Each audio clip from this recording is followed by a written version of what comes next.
लगातार हार पर हार की हताशा और निराशा में कांग्रेस अध्यक्ष मल्लिकार्जुन खड़गे जी वैचारिक दिवालियापन, आइडियोलॉजिकल बैंकरप्सी के शिकार होते चले जा रहे हैं। जब जमीन पर कांग्रेस आदरणीय प्रधानमंत्री श्री नरेंद्र मोदी जी के और उनके नेतृत्व में जो जन कल्याण, गरीब कल्याण नीतियों, योजनाओं और राष्ट्र प्रथम के सिद्धांत का मुकाबला नहीं कर पा रही है, तो उसका पूरा शीर्षस्थ नेतृत्व भाजपा और प्रधानमंत्री मोदी जी को गाली देने के साथ साथ देश को बदनाम करने में लग गया है।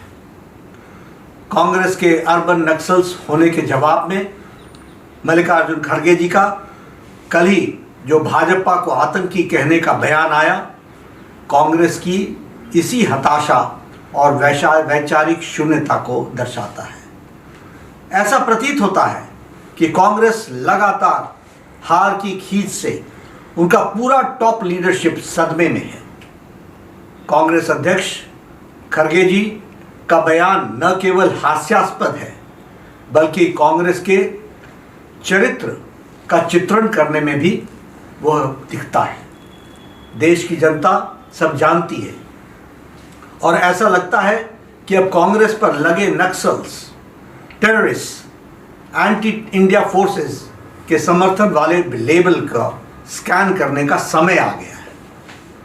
कांग्रेस बताए संसद पर हमला करने वाले दोषी आतंकी अफजल गुरु की फांसी को रुकवाने के लिए आधी रात को सुप्रीम कोर्ट के दरवाजे किस किसने खटखटाए थे।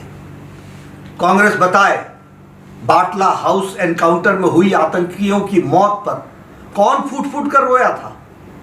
कांग्रेस बताए आतंकी अफजल गुरु के बरसी पर जेएनयू में भारत होंगे तेरे टुकड़े टुकड़े, इंशाअल्लाह इंशाअल्लाह, और अफजल हम शर्मिंदा हैं, तेरे कातिल जिंदा हैं कि नारे लगाने वाले कार्यक्रम में खड़े होकर किसने समर्थन दिया था। कांग्रेस बताए सैफरन टेररिज्म का शिगुफा किस पार्टी की सरकार ने गृह मंत्रियों की और किस पार्टी की सरकार के गृह मंत्री ने छेड़ा था। कांग्रेस बताए सर्जिकल स्ट्राइक और एयर स्ट्राइक पर सवाल किसने उठाए थे, किसने प्रमाण मांगे थे। कांग्रेस बताए किसने अमेरिका के राजदूत से कहा था कि इस देश को आतंकियों से ज्यादा खतरा हिंदुओं से है। कांग्रेस बताए नक्सलियों को शहीद और क्रांतिकारी किस पार्टी के नेता कहते हैं। कांग्रेस बताए नक्सलियों का हमदर्द और भारत विरोधी साजिशों का मास्टरमाइंड जॉर्ज सोरोस से उनका क्या कनेक्शन है। कांग्रेस बताए भारत विरोध की आग में अंधे इल्हान उमर जैसे लोगों को विदेश जाकर कौन मिलता है। कांग्रेस बताए कि प्रधानमंत्री मोदी जी के हत्या की साजिश रचने वाले अर्बन नक्सलियों के समर्थन में कौन खड़ा हुआ था। कांग्रेस बताए प्रतिबंधित आतंकी संगठन और हाफिज सईद और पन्नू जैसे आतंकी कांग्रेस का खुला समर्थन क्यों करते हैं, क्या हमदर्दी है उनको। कांग्रेस बताए हर दिन भारत के खिलाफ साजिशें रचने वाला पाकिस्तान कांग्रेस का हमदर्द कैसे है। कांग्रेस बताए जब डोकलाम में हमारे सैनिक अपनी सीमा की रक्षा के लिए जुटे हुए थे तो आधी रात को चीनी दूतावास में कौन गया था, कौन वहां चीनी दूतावास में वार्तालाप कर रहा था, कौन वहां गलबाइयां कर रहा था। कांग्रेस बताए उसने चीन की सत्ताधारी पार्टी से एमओयू साइन क्यों किया और वो एमओयू क्या है, वो देश को के लिए कितना घातक है, क्या इस देश को कौन बताएगा। कांग्रेस बताएं किस पार्टी के नेताओं ने पाकिस्तान से मोदी को हटाने की मदद मांगी थी।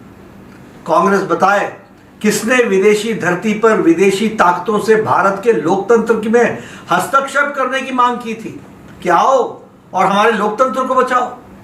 कांग्रेस बताए भारत तोड़ो यात्रा में भारत विरोधी ताकतें क्यों शामिल हुई थी।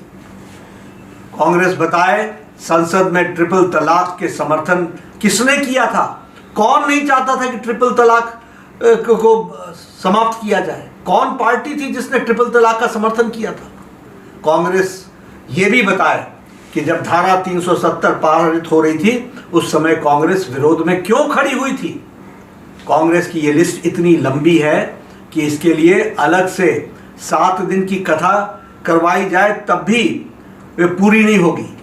मैंने तो केवल कुछ गिने चुनी घटनाएं आपके सामने जिक्र किया है। मेरी कांग्रेस अध्यक्ष सम्माननीय मल्लिकार्जुन खड़गे जी से और कांग्रेस के अन्य नेताओं को भी एक सलाह है कि वो कुछ भी बोलने से पहले अपने गिरेबान में झांक कर देख लें, क्या पता वे जो बोल रहे हैं उसे पहले से ही कांग्रेस ने अपने आचार विचार संस्कार में उतार लिया हो। मल्लिकार्जुन खड़गे जी, आपके जो थोथे कुतर्क गढ़ने से काम नहीं चलेगा। हर बार जब भी लोकतंत्र के मैदान में भाजपा का और आदरणीय प्रधानमंत्री मोदी जी के सामना नहीं कर पाते हैं तो अपने नामदार युवराज के कारण शर्मसार होते हैं, तो आप गाली देने शुरू कर देते हैं, उलूल जुलूल बोलना शुरू कर देते हैं। खड़गे जी, हरियाणा की हार पर आपको एक आत्ममंथन आत्मचिंतन करने की ज़रूरत है। हालांकि मैं ये समझ सकता हूँ कि आप एक फेल्ड प्रोडक्ट को के हार का मालिकाना हक से बचाने और उस फेल्ड प्रोडक्ट को चमकाने के चक्कर में पूरी कांग्रेस पार्टी का बौद्धिक पतन हो चुका है। उसकी सोचने समझने की शक्ति नष्ट हो चुकी है। खड़गे जी, अपनी हार के कारणों का विश्लेषण करने के बजाय कांग्रेस ने अपनी पॉलिसी जो डिक्शनरी है, जिसमें गुमराह, वोट बैंक पॉलिटिक्स, तुष्टीकरण, देश को बदनाम करने की साजिश, politics of casteism, politics of appeasement, politics of corruption, scam, झूठ की राजनीति शब्दों का ही विशेष स्थान देने की आदत और परंपरा बना ली है। देश की सबसे पुरानी पार्टी एक ऐसी दशा पर आ गई है जिसको देखकर वास्तव में मुझे बहुत दुख होता है। देश की जनता जानती है कि देशद्रोही ताकतों, अर्बन नक्सलियों और देश को बदनाम करने वालों की साजिश रचने वाले का समर्थन कौन सी पार्टी कर रही है। हो सके तो समय निकालकर इन बिंदुओं पर कांग्रेस पार्टी सोचे, वह देश की जनता की नज़रों में इतना क्यों गिर गई है, क्यों लोगों का विश्वास आपसे समाप्त हो गया है। हर चुनाव में आपको हार का सामना करना पड़ता है। मुझे लगता है खड़गे जी, आप अपने घर का आत्मचिंतन करें, वही ठीक रहे।